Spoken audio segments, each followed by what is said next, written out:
අපි 11 ශ්‍රේණිය ගණිතය 10 වෙනි පාඩම කොටස් වෙළඳපොළ සාකච්ඡා කරා. අපි කොටස් වෙළඳපොළේදී සාකච්ඡා කරේ කොටස් වෙළඳපොළ කියන්නේ කුමක්ද?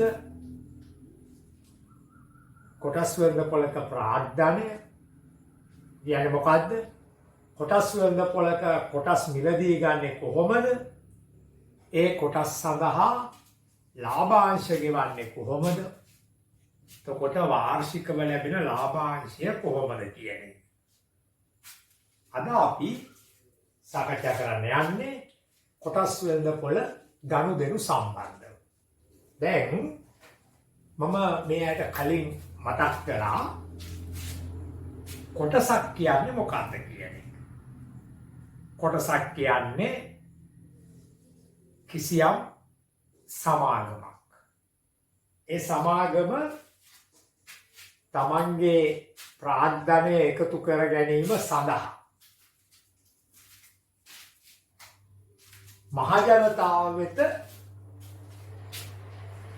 මහජනතාවගේ මුදල් එකතු කර ගැනීම සඳහා තම සමාගමේ මුළු ප්‍රාග්ධනය අපි නැවත ගමු උදාහරණයක්. එක්තරා සමාගමක මුළු ප්‍රාග්ධනය 10යි මිලියන. 6යි මෙතනින් 3.6. එතකොට සමාගමේ අධ්‍යක්ෂකවරු හෙවත් මේ සමාගමේ වැඩිම කොටස් තියෙන කීප දෙනා එකතු වෙලා ඉතුරු සියලුම කොටස් සඳහා මහජනතාවගේ මුදල් එකතු කරන්නයි යන්නේ.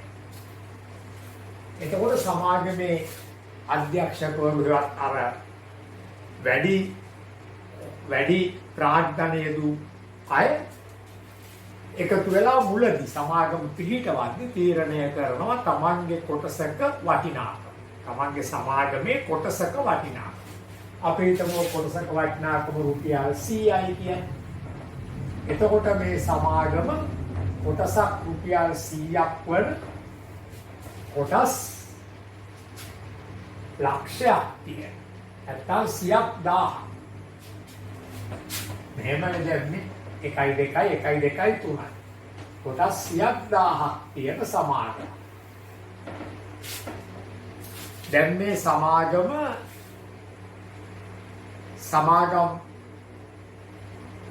කොටස් වෙළඳපොළට නැත්නම් කොළඹ ව්‍යාපාර වස්තු වෙළඳපොළේ නැත්නම් ශ්‍රී ලංකා කොටස් වෙළඳපොළේ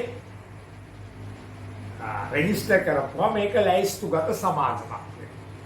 ඒ ලැයිස්තුගත සමාගමේ කොටස් මහජනතාවට එක කොටසක් රුපියල් 100 ගානේ මේකට අපි කියනවා වෙළඳපොළ මිල කියලා. වෙළඳපොළ මිල රුපියල් 100 ගානේ ගන්නවා. එතකොට වෙළඳපොළ රුපියල් 100 ගානේ කොටස් 50ක් ගත්තොත් මෙන්න එයාට වැය කරන්න වන මුදල 50 වැඩි කිරීම 100. ඒ කියන්නේ රුපියල් 5000ක් වැය කරන්න. මේ තමයි එම පුද්ගලයා සමාගමේ තියෙන පුද්ගලයාට සමාගමේ තියෙන ප්‍රාග්ධනය. එතකොට අද අපි දැන් මේ සාකච්ඡා කරන්න යන්නේ මේ කොටස් මිලදී ගැනීමත් ඉන්පසු ඒවායේ ලාභාංශ ලබා ගැනීමත් තමන් ගාව තියෙන කොටස් වලට අපි හිතුව මේ සමාගම කොටසකට රුපියල් 6 ගානේ ලාභ ගෙවනවා. ඒක තමයි සමාගමේ ලාභාංශය. ඒක තීරණය කරන්නේ අධ්‍යක්ෂක මණ්ඩලයමයි. රුපියල් 6 ගානේ ලාභාංශ ගෙවනවා නම් මේ පුද්ගලයාට කොටස් 50ක් තියෙන නිසා ඔහුට ලාභාංශ වශයෙන් ලැබෙනවා කොච්චරද? 50 වැඩි කිරීම 6. මොකද එක කොටස රුපියල් 6ක් නේ ගෙවන්නේ. ඒ කියන්නේ රුපියල් 5 6 30යි. රුපියල් 300ක් ලාභාංශ. මේ තමයි ලාභාංශ ආදාය. මේක ලාභාංශ ආදාය. දැන් මේක තමයි ලාභාංශය. මේ තමයි ප්‍රාග්ධනය. මේ තමයි කොටසක වෙළඳපොළ මිල.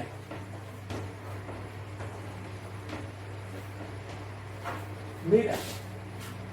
මේ තමයි මිලටගත් කොටස් ගන්න. මේ තියෙන්නේ සමාගමේ කොටස් ගන්න. සමාගමේ මුළු කොටස් ගන්න. මේ තියෙන්නේ මිලටගත් කොටස් ගන්න. මිලටගත් කොටස් ගන්න. මේ තියෙන්නේ ඒ සඳහා වැය කළ මුදල ආයෝජනය කළ මුදල. එතකොට මේ තමයි ලාභාංශ ආදාය.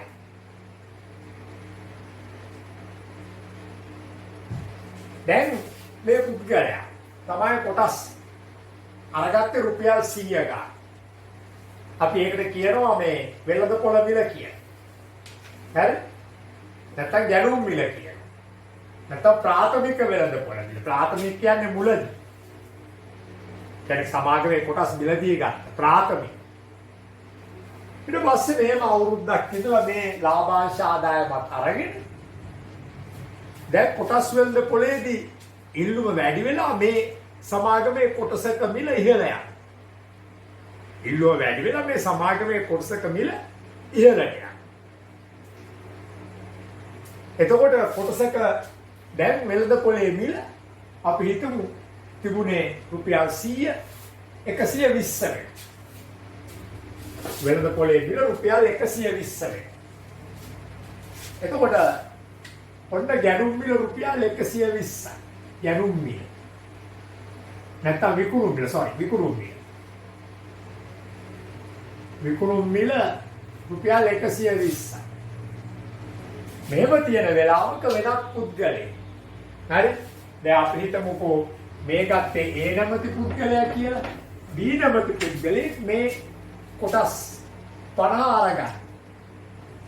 දැන් B අරගන්නේ කොටස් 50 එකක් රුපියල් 120ක විකුණුම් මිලට. මේ තියෙන්නේ එකක් රුපියල් 100 උනේ ගැණුම් මිල මුලදී. ඒවත් ප්‍රාථමික වෙළඳපොළ මිල මේ ද්විතීයික වෙළඳපොළ මිල. නැත්නම් විකුණුම් මිල. දැන් මෙයාට සිද්ධ වෙනවා 0.0 12 60යි. රුපියල් 6000ක් වැය කරා. දැන් මේ රුපියල් 6000 ලැබෙන්නේ කාටද? Aට. B රුපියල් 6000 වැය කරලා කොටස් වෙළඳපොළේ කොටස් ඉලදී ගන්නට මේ රුපියල් 6000 Aට ලැබෙනවා. එතකොට Aට ඇති වෙනවා ප්‍රාග්ධන ලාභයක්. ප්‍රාග්ධන ලාභයක්. උතර තේරුම් ගන්න මේක දැන් ඒගේ ලාභාංශ ආදායම කියන්නේ කොටසකට රුපියල් 6 ගානේ සමාගම ගෙවපු. එම සමාගමේ අවුරුද්දක් කිව්ති සමාගමේ සෑම හවුල්කරුවෙකුටම ලාභ ගෙවනවා. එසේ ගෙවපු පිළ තමයි රුපියල් 300. ඒක කොටසකට රුපියල් 6 ගානේ. කොටස් 50 තිබුණේ. දැන් මේ කොටස් 50 විකුණනවා කාටද? Bට. B විසින් කොටස් මිලදී ගන්නේ වෙළඳපොළේ රුපියල් 120. A මිලදී ගත්තේ රුපියල් 100. එක් කොටසක වල රුපියල් 20කින් ඉහළ ගිහින් අපි කියනකොට අධිමිල වෙලා කියලා. අධිමිල. يعني තේරෙනවා මේක අධිමිලක් උනේ. මේක රුපියල් 20ක අධිමිල. අධිමිල. එහෙම අරගත්තේ. දැන් ඒට වෙනවා ප්‍රාග්ධන ලාභයක් කොහොමද? 6000කට B අරගත්ත මේ කොටස්. B මේ කොටස් 6000කට ගන්නකොට ඒ වැය කරලා තිබුණේ 5000. අන්න දැන් මේකෙන් මේක අඩු කරපුවා රුපියල් 1000ක ප්‍රාග්ධන ලාභයක් වෙනවා. රුපියල් 1000ක ප්‍රාග්ධන ලාභයක් වෙනවා. ඔන්නෝම තමයි තමාදෙහි කොටස් ශ්‍රී ලංකා කොටස් වෙළඳපොළ හරහා පුද්ගලයෙක් විසින් තවත් පුද්ගලයෙකුට විකුණන්න. දැන් ඒකේ කොටස් Bට ඒ ගෙදරකින් හම්බෙලා ගන්න බෑ. ඒ ඇයිස්තුගත සමාගමක නිසා කොටස් වෙළඳපොළ දන්නවා මගේ මේ කොටස් 50 විකුණලා දෙන්න. කොටස් වෙළඳපොළ පුවත්පත් මාර්ගයෙන් එතකොට වගේම ඔන්ලයින් ක්‍රමයට මේක ප්‍රසිද්ධ කරනවා. ප්‍රසිද්ධ කරපුවාම ඒ සඳහා තරගකාරී ගැණුම් මිලක් ඒ කියන්නේ කීප දෙනෙක් එකතු වෙලා මේක ඉල්ලනවා. එහෙම ඉල්ලද්දී වැඩිම ඉල්ලුම තමයි කාගේද? Bගේ. ඒක තමයි විකුණුම් මිල වෙන්නේ.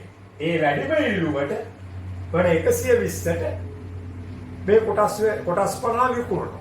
එසේ විකුණලා ගත්ත මුදල වෙන රුපියල් 6000 කොටස් වෙළඳපොළ විසින් කාටද? Aට ගෙවනවා. එතකොට තමාගේ කොටස් ගන්න ගිය රුපියල් 5000 රුපියල් 5000ක් දීලා තමයි කොටස් වෙළඳ පොලේ කොටස් ගත්ත. ඒ 5000 ගියා සමාගමට. සමාගමේ ප්‍රාග්ධනයට එකතු වුණා. මුල් අවස්ථාවේ ප්‍රාථමික අවස්ථාවේ ගැනුම් මිල අවස්ථාවේ අවුරුද්දකට පස්සේ විකුණනකොට එකක් 120 ගානේ වික්කා. ඒ නිසා රුපියල් 6000ක් ලැබෙනවා කොටස් වෙළඳ පොලේ ඒක දෙනවා මේ කොටස් හිමිව තිබූ අයිතිකරුවන එවිට ඒට මීට වසරකට පෙර වියදම් කර රුපියල් 5000 වෙනුවෙන් දැන් 6000ක් ලැබෙනවා. මේ නිසා ඒකේ ප්‍රාග්ධන ලාභය රුපියල් 1000. මේක කොටසක් රුපියල් 20 අතිමිලට විකින්නේ. දැන් පුතේ මේ ඇයට මේ ප්‍රාග්ධන ලාභය මෙතනදී හොයන්න පුළුවන් තව විදියක් තියෙනවා. කොහොමද? එක කොටසක් රුපියල් 20ක අධිමිල වුණා. අධි කියන්නේ ලාභ වුණා. එහෙනම් කොටස් තියෙන්නේ 50යි. එක කොටසක ප්‍රාග්ධන ලාභය මේ තියෙන්නේ. ඒක වැඩි කරොත් 50න් 0.0යි දෙවරක් 5 10යි. අන්න රුපියල් 1000ක් කියලා මේ මෙහෙම හදන්න නැතුව එක කොටසක ප්‍රාග්ධන ලාභය කොටස් ගාණෙන් ගුණ කළත් ලැබෙනවා. දැන් B තමයි මේක මෙහෙම වික්කේ. ඒතර B ගේ ගැනුම් මිල වෙන්නේ 120. ඒකේ විකුණුම් මිල වෙන්නේ 120. ඒ කොටස් වෙළඳ පොලෙන් ගත්තේ ගිහින් B අරගත්තේ ගැනුම් මිල 120යි. දැන් අවුරුද්දක් යද්දී අර ඒ සමාගමේ හිටපු අවුරුද්ද වගේ නෙවෙයි. ඒ සමාගමේ හිටපු අවුරුද්ද සමාගමේ ඉතාමත් හොඳ අවුරුද්දක්. ඒ කාලෙදී සමාගමේ බිස්නස් එන්ජින වැඩි වුණා. ඒ නිසා තමයි ඒ අවුරුද්ද අවසන් වෙලා තමයි කොටස් විකුණන බව කොටස් වෙළඳ පොළ දාන්නකොම එම කොටස් වෙළඳ පොළෙන් මිලදී ගන්නට කට්ටියක් ෆයිට් කෙරුවා. ඒ ෆයිට් එකේ දිනුවේ කවුද? B ගේ තමයි වැඩිම ඉල්ලු. හරි? දැන් B ගත කරනවා තව අවුරුද්දක්. ඔන්න බලන්න. එතකොට B ට ලැබෙනවා ලාභාංශ ආදායම කොටස් 50යි. එකකට 6 ගානෙමයි අර රුපියල් 300. B ට ලැබෙන ලාභාංශ ආදායම එදා ඒට යවුරුද්ද ලැබිච්ච ආදායම. දැන් සමාගම ටික අප්සෙට් පරපොරොත් වේගෙන ආයේ. දැන් B ට හිතනවා මම මේක ඉන්නේ ගහලා මේක විකුණන්නට අවශ්‍යයි. දැන් B ටත් බෑ තනියම විකුණන්න. B ට පත්තරයක් දාලා විකුණන්න බෑ. B මොකද කරන්නේ? අර විදිහටම කොටස් වෙළඳ පොළට දැනුම් දෙන්න. කොටස් වෙළඳ පොළ අර විදිහටම මාධ්‍ය ඔස්සේ ප්‍රචාර කරනවා. එවිට ගැනුම් කරුවෝ එක්රොක් වෙනවා. හැබැයි එදා ඒ කොටස් විකුණපු අවස්ථාවේ හෙවත් B කොටස් ගත්ත අවස්ථාවේ තරම් ගැනුම් කරුවෝ එකතු වෙන්නේ නැහැ. මොකද සමාගම පොඩක් පල්ලෙහාට වැටිලා. මේ අවස්ථාවේ C නැවති ගැනුම් කරුවා ඉල්ලනවා මේ කොටස් උපරිම මිල C විසින් අරගන්න විකුණුම් මිල රුපියල් 90ක් බැං. අන්න C යට තිබ්බ කොටස් 90ට විකිනෙන්නේ. අපි කියනවා මේක අවමිල වෙනවා. කීයක්ද? 10ක් අවමිල. අවමිල 10යි. අර වෙලාවේ රුපියල් 120ට විකුණපු වෙලාවේ රුපියල් 20ක් අධිමිල.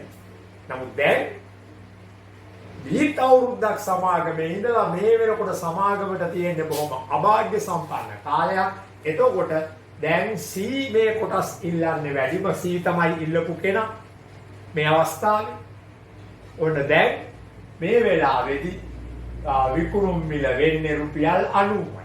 ඒ නිසා C මේ කොටස් ටික ලබා ගන්නේ මෙන්න මෙහි. C ආයෝජනය කළ මුදල කොටස් 50 එකක් රුපියල් 90 බැං. බිඳුවයි 9.45 රුපියල් 4500කට අරගන්නවා C.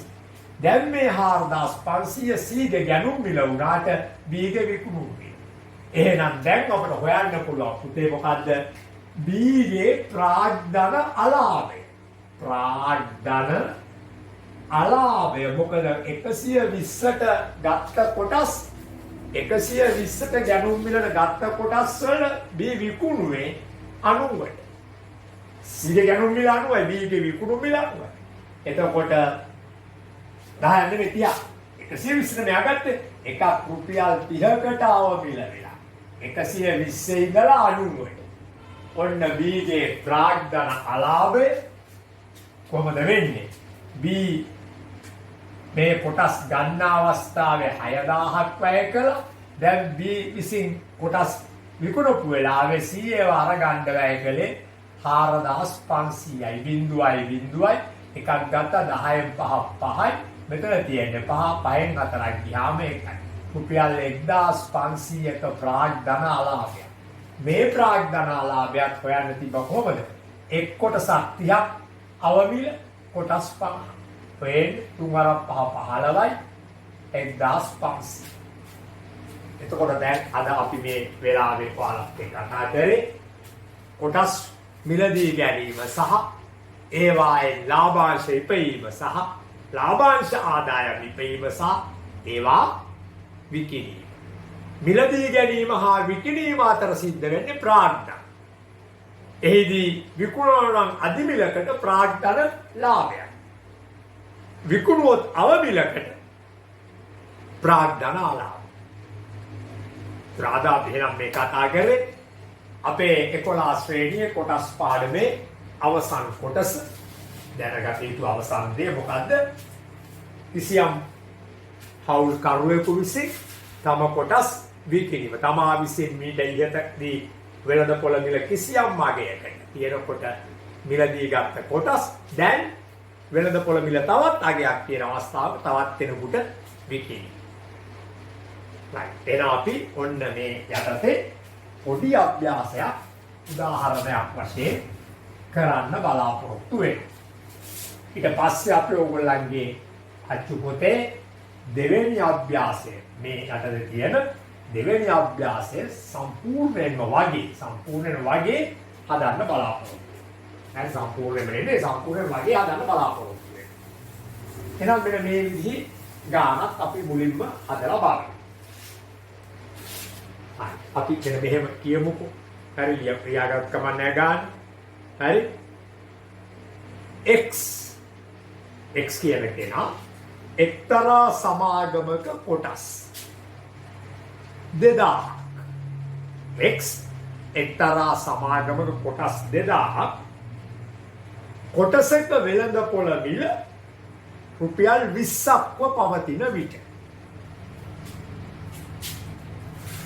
කොටසක වෙළඳපොළ මිල රුපියල් 20ක්ව පවතින විට මිලදී ගත්තේ එම වෙළඳපොළ මිල රුපියල් 25ක් ඉහළ ගිය විට එම වෙළඳපොළ මිල රුපියල් 25ක් ඉහළ ගිය විට සියලු කොටස් විකුණා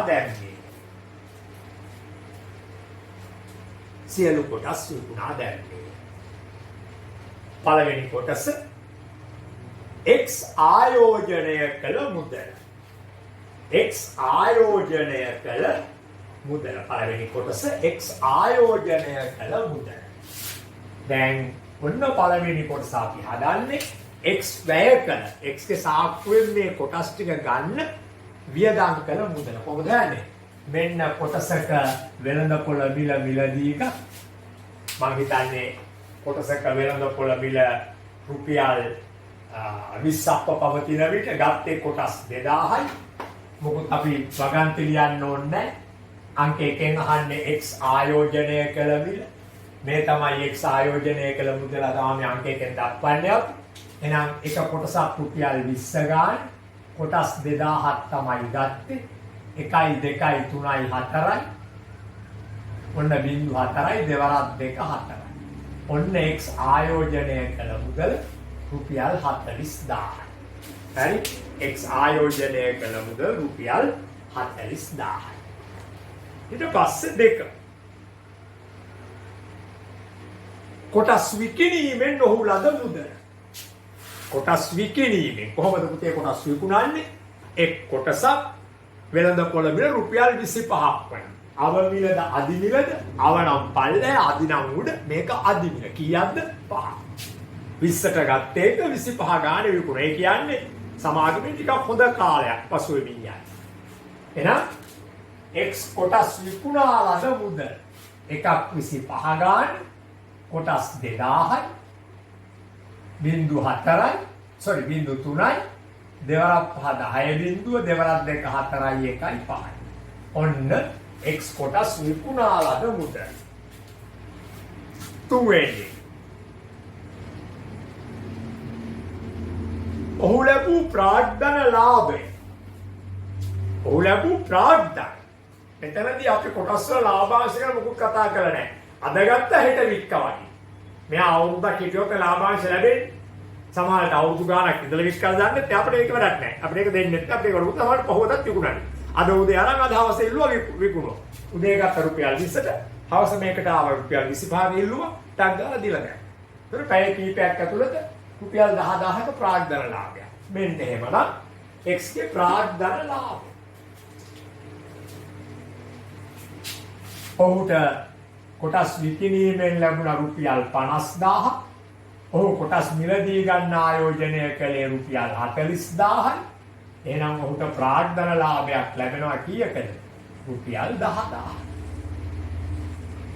ප්‍රාග්ධන ලාභය රුපියල් 10000යි. මේක මෙහෙම නැතුව මෙහෙම හදන්න තිබුණා කොහොමද? එක් කොටසක ප්‍රාග්ධන ලාභය කොහොමද එක කොටසක හොයන්නේ? 25ටයි වික්කේ 20ටයි ගත්තේ. එතකොට එක් කොටසක ප්‍රාග්ධන ලාභ රුපියල් 5යි. එම නිසා මුළු ප්‍රාග්ධන ලාභ රුපියල් 5 ගානේ කොටස් 2000යි. බිංදු 3යි. එතකොට බිංදුවයි දෙවරක් 5 10යි. මෙන්න රුපියල් 10000යි. එතකොට එක් කොටසක ප්‍රාග්ධන ලාභය අරගෙන කොටස් ගානෙන් වැඩි කළත් හරි. එහෙම නැත්නම් වැය කළ මේ විකුණා ලද මුදල එකෙන් අඩු කරන ආයෝජනය කළ මුදල. මේව ලාභ වෙන්නේ අධිමිලට වික්ක නිසා. දැන් අපේ හතරවෙනි කොටස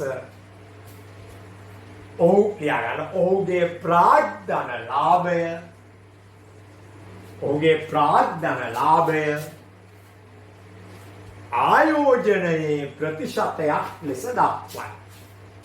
ප්‍රාග්ධන ලාභය ආයෝජනයේ ප්‍රතිශතයක් ලෙස. දැන් මේ බලන්න. ඔහුගේ ප්‍රාග්ධන ලාභය 10000. ඔහුගේ ආයෝජනය 40000. ප්‍රාග්ධන ලාභය ආයෝජනයේ නම් හරේ ඉන්නේ කවුද? ආයෝජනය. ළමේ ඉන්නේ ප්‍රාග්ධන ලාභය ඒක ආයෝජනය. ආයෝජනය හරයට යනවා. එහෙනම් මේ තියෙන්නේ ප්‍රාග්ධන ලාභය ආයෝජනයේ භාගයක් ලෙස. යහන්නේ ඒක නෙවෙයි ප්‍රතිශතයක් ලෙස. අපි දන්නවා ඕනෑම භාගයක් ප්‍රතිශතයක් කරන්න මොකද කරන්නේ? 100 වැඩි කරන්න. එහෙනම් මම මේ 100 වැඩි කරන්නේ මොකටද? ප්‍රතිශතයක් කරන්න. මේ තියෙන්නේ ප්‍රාග්ධන ලාභය, මේ තියෙන්නේ ආයෝජනය. ඒ දෙක බෙදුවා වෙනවා ප්‍රාග්ධන ලාභය කොපමණ ආයෝජනයෙන් කොපමණ භාගයක්ද කියලා. ඕනෑම භාගයක් ප්‍රතිශතයක් කරන්න අපි 100 වැඩි කරනවා. මේ 100 වැඩි කලේ මේ ප්‍රාග්ධන ලාභ භාගය ප්‍රතිශතයක් කරා. මේ බිංදුවට මේ බිංදුව කැපෙනවා, මේකට මේක කැපෙනවා, මේකට මේක කැපෙනවා, මේකට මේක කැපෙනවා. 4 වරක් 2ටයි ඉතුරු 2යි 20ට 4 වරක් 5යි. එහෙනම් කීයයිද? 125. කොහොමයි අපි එවැනි ගාණක් හදන්නේ? එහෙනම් අපි දැන් අපේ දෙවෙනි අභ්‍යාසයේ පළවෙනි ගාණ වෙත යනවා. තේරෙනවා ඇති දෙවෙනි අභ්‍යාසය ඉතාමත්ම වැදගත් අභ්‍යාසයක්. ඉතාමත්ම ගැටලු සහිත ගණන් රසක් තියෙනවා. හරි. දැන් මම මේකේ ඔක්කොම මේකේ ගණන් 10ක් තියෙනවා. මම හිතන්නේ මම ආද ගණන් 9ක් විතර හදනවා. ඊට පස්සේ ඔයාලට මිශ්‍ර අභ්‍යාසිකය කරන්න සිද්ධ වෙනවා. නේද? ඒත් අපි ඒ පාඩමත් අවසන් කරලා අපි දැන් පාඩම් දෙකක් අවසන් කරලා තියෙනවා. ඊළඟට අපි අපේ දෙවෙනි වාරයේ පවතින තවත් මේ ක්‍රමයට දෙන්න පුළුවන් කරන්න පුළුවන් පාඩමකට යනවා. හරි? right. එතකොට එහෙමනම් ඔන්න අපි අපේ 10යි 2 අභ්‍යාසයේ පළවෙනි ගාන. 10යි 2 අභ්‍යාසයේ පළවෙනි ගාන වගුවක් තමයි තියෙන්නේ. දැන් මේ වගුව බලන්න. මේ වගුවේ තියෙන්නේ ආයෝජනය කරන මුදල මුලින්. මෙතන තියෙන්නේ ආයෝජනය කළ මුදල 10යි 2 අභ්‍යාසයේ පළවෙනි ගානේ මුලින්ම තියෙන්නේ ආයෝජනය කළ මුදල්. ඊට පස්සේ තියෙනවා ආයෝජනය කළ මුදලින් පස්සේ තියෙනවා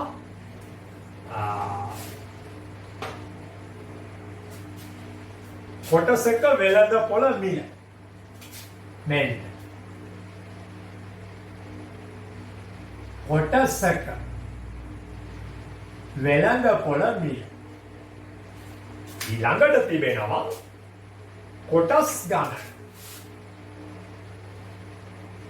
කොටස් ගණන. ඊළඟට තිබෙනවා කොටසකට වාර්ෂිකව රුපියල් 3 බැගින් ආදායම. කොටසකට රුපියල් 3 බැගින්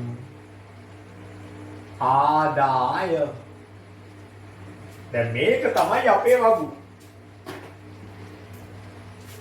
දැන් මේ වගුවේ මම සියල්ලම කරන්න බලාපොරොත්තු වෙන්නේ නැහැ.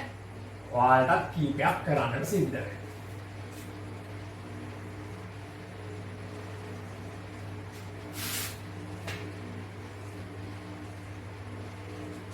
දැන් පළමුවෙන්ම කෙනෙක් ආයෝජනය කරන රුපියල් 50000.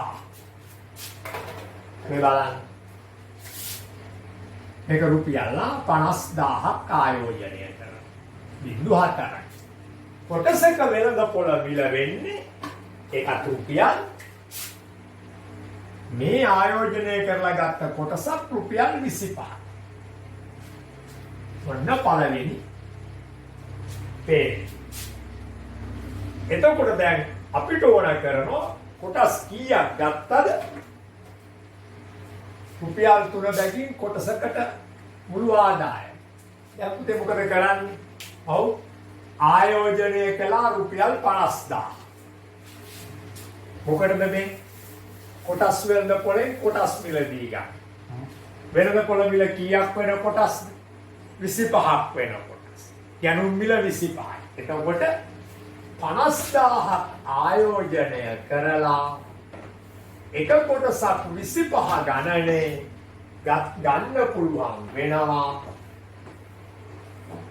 කීයද? 25 වරක් 2.50ට. ඒ නිසා කොටස් 2000. එහෙමනම් මෙතන පිළිතුර කොටස් 2000.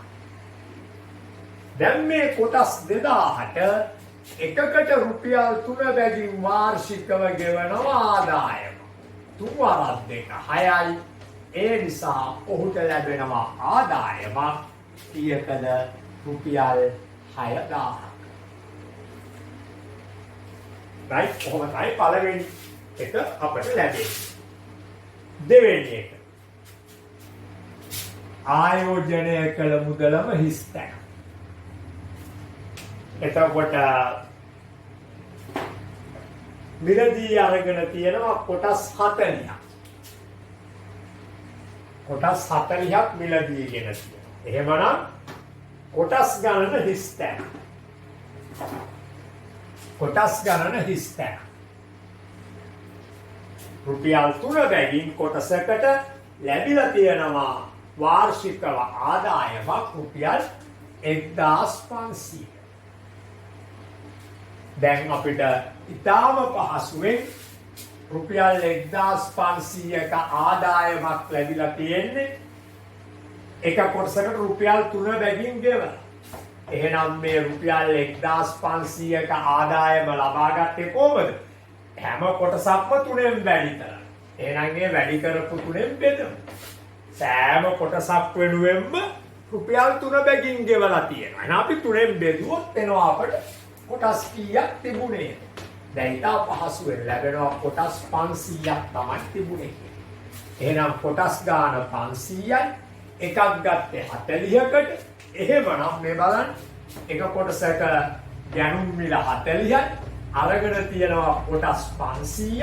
එතකොට ආයෝජනය කළ මුදල 0.0යි මේ 0.3යි 5 වරක් 4 20යි. ඒ කියන්නේ ආයෝජනය කළ මුදල රුපියල් 20000. right. දැන් තුන්වෙනි එක අරගත්තොත් 75000ක් ආයෝජනය කරලා තියෙනවා. මේ බලන්න. රුපියල් 75000ක් ආයෝජනය කරලා තියෙනවා. මිලට ගත්ත කොටස් ගන්න අපි දන්නේ නැත. හරි. ඊළඟට කොටසක වෙළඳපොළ මිල අපි දන්නේ නැහැ. ඊය ගන්න දෙක කොටසක් ගත්තේ කියන්නේ. ගැනුම් මිල දන්නේ නැහැ. ඒ වගේම මිලටගත් කොටස් ගාන දන්නේ නැහැ. හැබැයි අපිට ලැබිලා තියෙනවා එකකට රුපියල් 3 බැගින් ආදායමක් කීයකද? රුපියල් 3000. දැන් ඉතින් පෙර පරිදිම ඉස්සරලා ගාන වගේම කොහොමද අපි කරන්නේ? රුපියල් 3000ක් ආදායම් ලැබුණේ එකකට රුපියල් 3 ගානේ ගෙවුවා. එහෙමනම් රුපියල් 3000කට ආදායමක් ලැබෙන්නේ එකකට රුපියල් 3 ගානේ ගෙවුවා. කොටස් ගාන 3ෙන් වැඩි කරනවා. එහෙනම් වැඩි කරපු 3ෙන් බෙදපුවම මෙන්න එනවා කොටස් ගාන. කීයයි කියලා. කොටස් 1000යි කියලා. එතකොට එහෙනම් මෙතෙන් එනවා කීයක්ද? රුපියල් 1000. දැන් කොටස් 1000ක්. රුපියල් කොටස් 1000ක්. 75000ක් වැය කරලා කොටස් 1000ක් ගත්තා. 75000ක් වැය කරලා කොටස් 1000ක් ගත්තා නම් මිලට අරගෙන තියෙන කොටස් ගන්න 1000ෙන් බෙදපුවම මේ ආයෝජනය කරපු 75000 බිඳුවේ කැපිලා අන්න ලැබෙනවා. මිලට ගත් කොටස් ගන්න 75යි. මිලට ගත් කොටස් ගන්න 75යි කියලා ලැබෙනවා. තව පේජ් දෙකක් තියෙනවා අවසන් කරන්න. මේ දෙක ගෙදරින් කිරීම සඳහා තියෙනවා. අපි දැන් යනවා දෙවෙනි ගානට. දෙවෙනි ගාන. දෙවෙනි ගාන වාර්ෂික ලාභාංශය ලෙස කොටසකට රුපියල් 4ක් ගෙවන සමාගමක කොටසක වෙළඳපොළ මිල රුපියල් 30ක් වූ වාර්ෂික ලාභාංශය ලෙස රුපියල් 4යි ගෙවන්නේ කොටස් වෙළඳපොළේ විකුණනවා සමාගමක කොටස් වෙළඳපොළ මිල රුපියල් 30යි. කොටස් මිලදී ගැනීමට තරිඳු රුපියල් කීයක්ද? සාප්පුවෙන් ඇදලා ගන්නවා රුපියල් 60000ක්. ඒක දීලා තමයි එක් කොටසක් රුපියල් 30 ගානේ ගන්න කොටස්. එහෙම ගන්න කොටසකට වාර්ෂික අවුරුද්ද ලාභ විදියට මේ සමාගම ඒ හැම කොටසකටම රුපියල් 4 ගානේ ගෙවනවා. එහෙමනම් දැන් ඔන්න බලමු අපි දෙවෙනි ගානේ පළවෙනි කොටස. තරිඳු මිලදී ගත් කොටස් ගන්න. තරිඳු වැය කළා රුපියල් 60000ක්. තරිඳු එක කොටසක් වෙනුවෙන් රුපියල් 30යි කොටසක වෙළඳපොළ මිල රුපියල් 30යි. එහෙනම් මෙන්න තරිඳු මිලටගත් කොටස් ගන්න. දැන් දරුවනේ මේක ලැබෙනවා 0.0යි කැපිලා 3 වරක් 2යි. මේ බිඳුවට 0යි. මේ බිඳුවට 0යි. මේ බිඳුවට 0යි. ඒ නිසා මේක රුපියල් එහෙම නෙවෙයි. මේකත් රුපියල් මේකත් රුපියල්. මේ ආයෝජනය කළ මුදලත් රුපියල් කොටසක වෙළඳපොළ මිලත් රුපියල් කැපිලා ගියාම මෙන්න ලැබෙනවා කොටස් ගාන 2000යි පළවෙනි රුපියල්. දෙක කොටස් ආයෝජනයේ කියන්නේ කොටස් මිලදී ගැනීමෙන් තරිඳු ලබන වාර්ෂික ලාභාංශ ආදාය. එක කොටසක් සඳහා රුපියල් 4 බැගින් තරිඳු ගාව තියෙන 2000 කොටස් 0.0යි මේ තුන 4.2යි රුපියල් 8000ක ආදායමක් ලබන.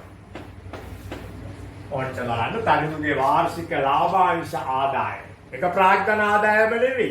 ප්‍රාග්ධන ආදායම වෙන්න තරිඳු ගත්ත මේ කොටස් විකුණන්න. සෑම විටම ප්‍රාග්ධන ආදායමක් ලැබෙන දරුවනේ තමා සතු කොටස් ටික විකුණු. මෙතන කොටස් විකිණීමක් නැහැ. මිලට අරගෙන අවුරුද්දක් ගත කරනවා. එතකොට හම්බෙන්නේ ලාභාංශය. එහෙනම් මේක මොකද්ද ලාභාංශ ආදාය? වාර්ෂික ලාභාංශය එවත් මේ 8000 යෙදූ මුදල වන කීයකින්ද 60000න් මොකක්ද අහන්නේ කවර ප්‍රතිශතයක් මෙන්න වාර්ෂික ලාභාංශය 8000යි මෙන්න යෙදූ මුදල 60000යි මෙන්න ප්‍රතිශතය වැඩි කරනවා 20 බිඳුවයි කැපෙනවා බිඳුවයි කැපෙනවා මේ බිඳුවයි කැපෙනවා මේ බිඳුවයි කැපෙනවා දෙවරක් 3යි දෙවරක් 4යි එතකොට බලා ගන්න 4 වරක් 10 40යි ඒ 40 තුනෙන් දෙන්නේ එතකොට 3 වරක් 1යි එකක් ඉතුරුයි 10ට 3 වරක් 3 9යි එකක් ඉතුරුයි කාගෙන්ද 3 ඒ නිසා අරිඳුගේ වාර්ෂික ලාභාංශය හෙවත් ලාභාංශ ආදායම තරුදු යෙදූ මුදල හෙවත් ආයෝජනය කළ මුදලේ භාගයක් නෙවෙයි ප්‍රතිශතයක් ලෙස 13.3 තුනෙන් අවසන් කරගත්තේ.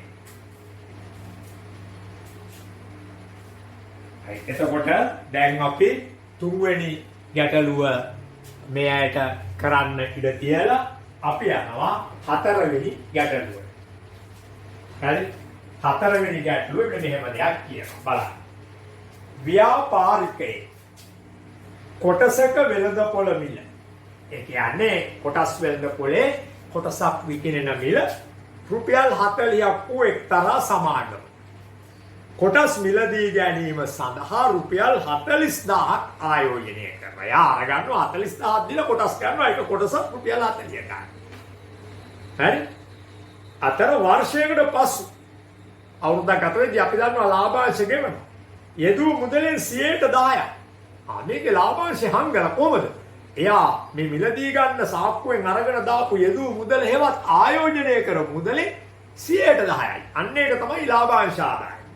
තොර කොටසකට ගෙවන ලාභාංශ දීලා නැහැ. පස්සේ අපිට ඒක සොයන්න පුළුවන්. ලාභාංශ ආදායම සොයාගත්තයි පස්සේ කොටසකට ගෙවන ආදායම අපිට සොයන්න පුළුවන්. හරි? ආයි වාර්ෂිකයට පසු ඔහු යෙදූ මුදලෙන් 10%ක ලාභාංශ ලබා ගත්තේ. එම ආදායම ලබා ගැනීමෙන් පසු අවුරුද්දක් ඉඳලා ලාභාංශ ආදායම අරගෙන මොකද කරන්නේ? කොටසක් රුපියල් 50 බැගි අන්න බලන්න. ගත් මිල රුපියල් 40යි විකුණුව මිල රුපියල් 50යි මේ නිසා එක කොටසක් ප්‍රාග්ධන වශයෙන් රුපියල් 10ක් වැඩියෙන් ලාභෙට අධිමිලට විකුණලා තියෙනවා. හරි සියල්ල විකුණා දමන ලාභ. හරි දැන් අපි බලමු මේ ගාන හදන්න.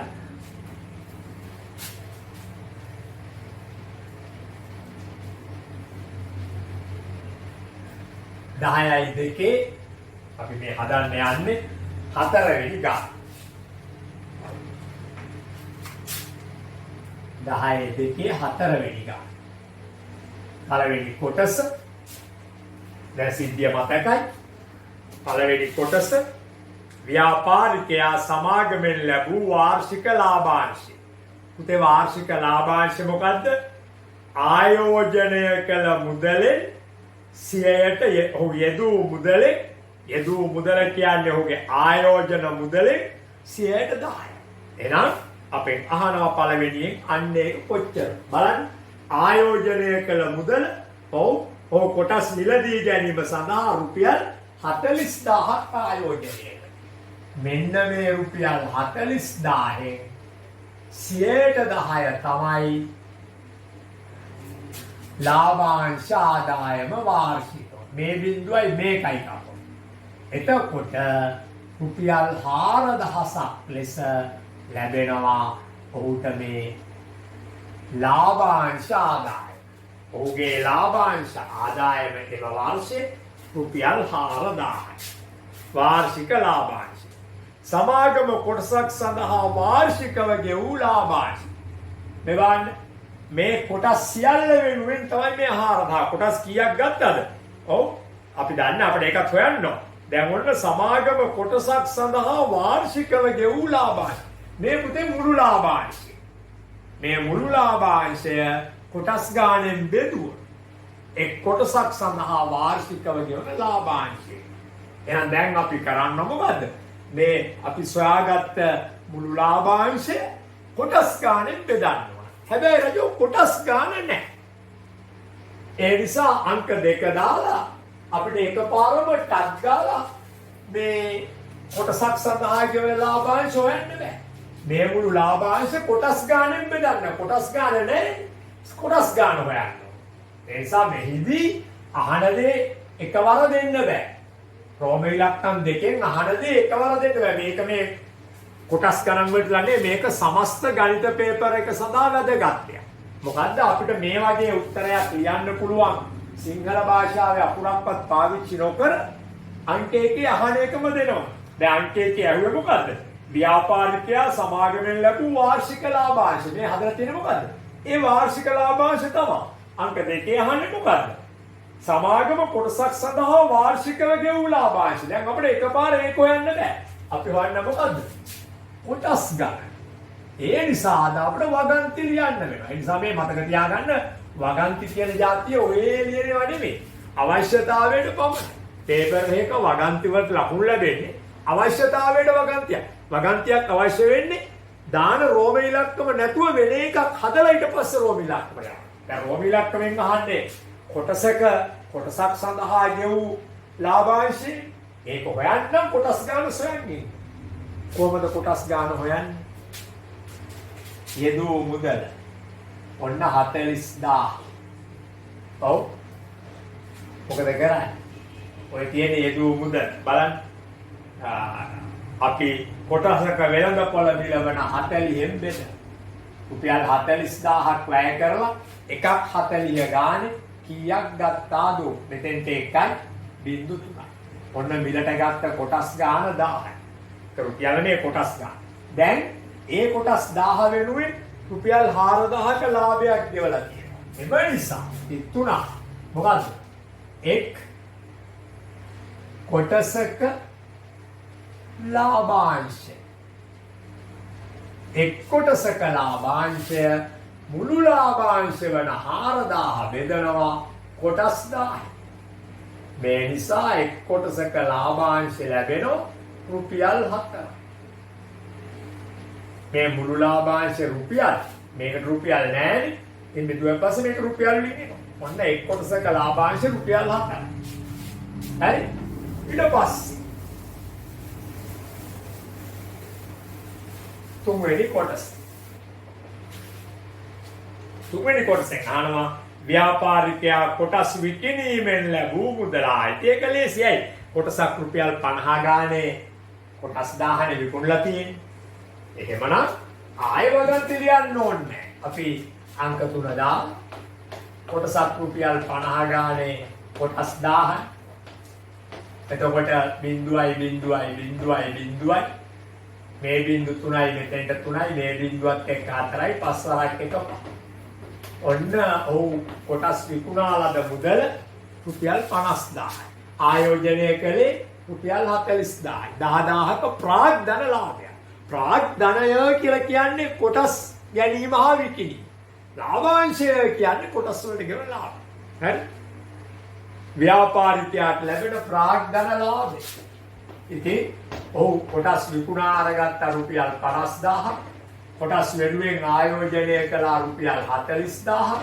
එහෙනම් මේකෙන් මේක අඩු කරපුවා ව්‍යාපාරිකයාට ලැබෙන ප්‍රාග්ධන ලාභය උදේ රුපියල් 10000යි. අවසාන උත්තර කියද්දි ඉරි ගහන්න ඕන. ඒ වගේම ඒ සෑම ඉරි ගහලා තියෙන උත්තර වලටම ඒකකයක් ඇත්නම් ඒකකය තියෙනවා. හරි? දැන් මෙතනත් රුපියල්, මෙතනත් රුපියල්, මෙතනත් රුපියල්, මෙතනත් රුපියල්. පස්වෙනි කොටස. ව්‍යාපාරිකයාගේ ප්‍රාග්ධන ලාභය වෙන්න තියෙනවා. යෙදූ මුදලේ වෙන්න තියෙනවා. ප්‍රතිශතයක් ලෙස. ව්‍යාපාරිකයාගේ ප්‍රාග්ධන ලාභය 10000. යෙදූ මුදල් රුපියල් 40000. මෙන්න ප්‍රාග්ධන ලාභය යෙදූ මුදලේ භාගයක් ලෙස. එය ප්‍රතිශතයක් කරන්න අපි 100 වැඩි කරනවා. මේ බිඳුවට මේ බිඳුව කැපෙනවා, මේකට මේක කැපෙනවා, මේකට මේක කැපෙනවා, මේකට මේක කැපෙනවා. මේක දැන් ඉවරයි. 4න් මේ 100 බෙදපුවම 4 වරක් 2 8යි. ඉතුරු 2යි 24 වරක් 5යි. ඒ නිසා 100ට 20. ඔන්න ඔහොමයි ප්‍රාග්ධන ලාභයේ යෙදූ මුදලේ ප්‍රතිශතයක් වශයෙන් ප්‍රකාශ කරන්නේ. අපි හදලා ඉවර කළේ 4 වෙනි ගාන. හරි අපි ඊට පස්සේ යනවා 5 වෙනි ගාන.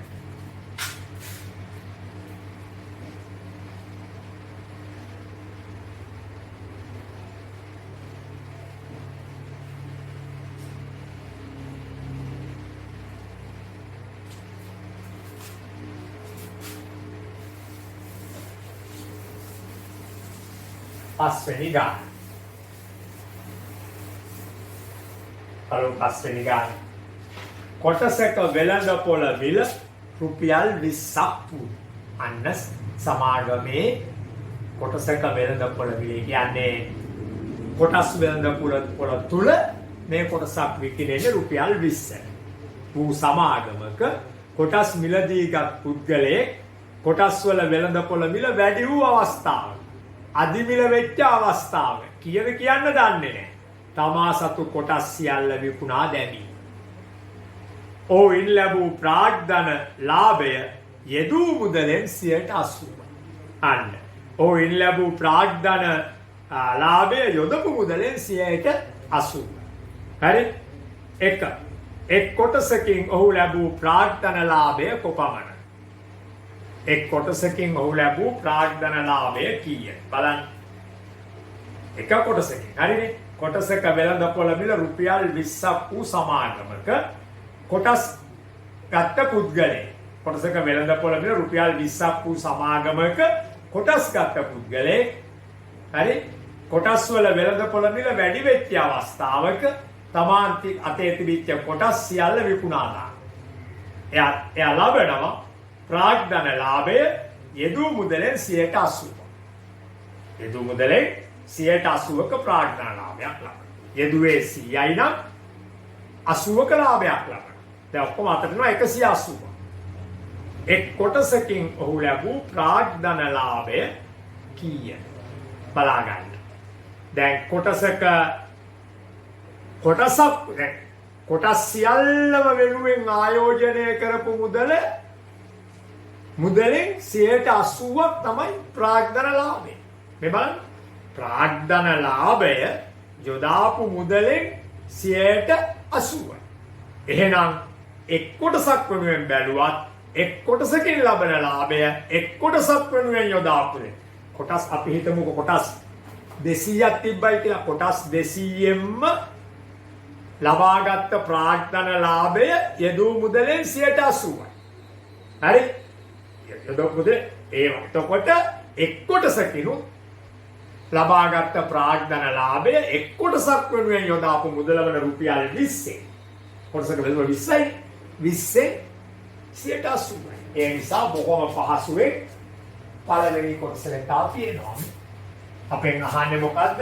පළවෙනි කොටසේ අහන්නේ එක් කොටසකින් ඔහු ලැබූ ප්‍රාග්ධන ලාභය. අපේ පස්වෙනි ගානේ එක් කොටසකින් ඔහු ලැබූ ප්‍රාග්ධන ලාභය. මෙහෙම වෙනවා. මේ බලන්න. එක් කොටසකින් ඔහු ලැබූ ප්‍රාග්ධන ලාභය කොටසක වෙළඳපොළ මිල රුපියල් 20යි. ඒකෙන් ලාභ ලබනවා 80%.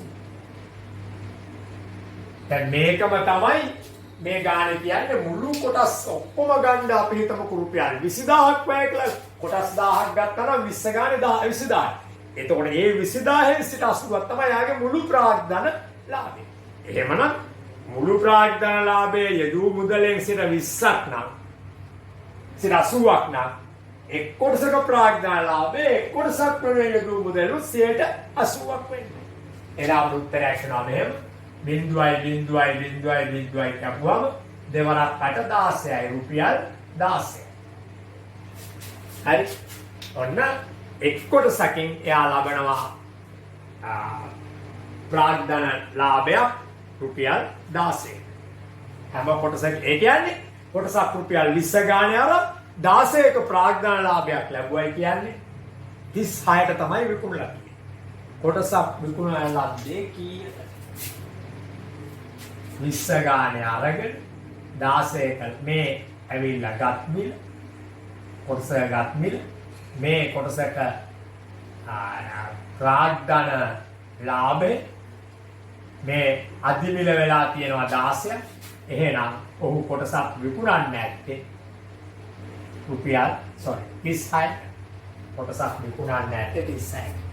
එතනේ ගාන කිසිම අපහසු ගානක් නෙවෙයි. ඔයාලා හිතාගත යුතු එකම කාරණේ තමයි සියලු කොටස් වලින් සියලු කොටස් වෙනුවෙන් වැය කළ මුදලෙන් 80%ක් එයාට ලාභ ලැබෙනවා නම් ඒ සියලු කොටස් එහෙම වෙද්දී එක් කොටසක් වෙනුවෙන් වැය කළ රුපියල් 20 එය විකුණුව විට 80%ක් ලාභ ලැබෙනවා. නම් 20න් 80% හෙවත් 16ක් ලාභ ලැබෙනවා. එතකොට ඔහු කොටසක් විකුණා තියෙන්නේ ඒ 20යි 16යි එකතු කරපුවම 30යි. සියලු කොටස් විකුණා ලද මුදලෙනුත් ඔහුට 80%ක ලාභයක් ලැබෙනවා නම් කොටස් 30ක් විකුණපු එකෙනුත් 80%, කොටස් එකක් විකුණපු එකෙනුත් 80%, කොටස් 5ක් විකුණපු මේකත් එක හැම කොටස් ගානටම 80%. ඒතර මෙතන අහන්නේ එක් කොටසක් වෙනුවෙන් ලැබෙන ප්‍රාග්ධන ලාභය එක් කොටසක ගත් මිල වැඩි කරනවා 80%. කොටස් 10ක් වෙනුවොත් කොටස් 10ක ප්‍රාග්ධන අගේ වැඩි කරනවා 80%. සියලු කොටස් වල සියලු කොටස් වලට එයා වැය කළ මුළු ප්‍රාග්ධනය වැඩි කරනවා 80%. right. අපි එහෙනම් එනවා 6 වෙනි ගාන.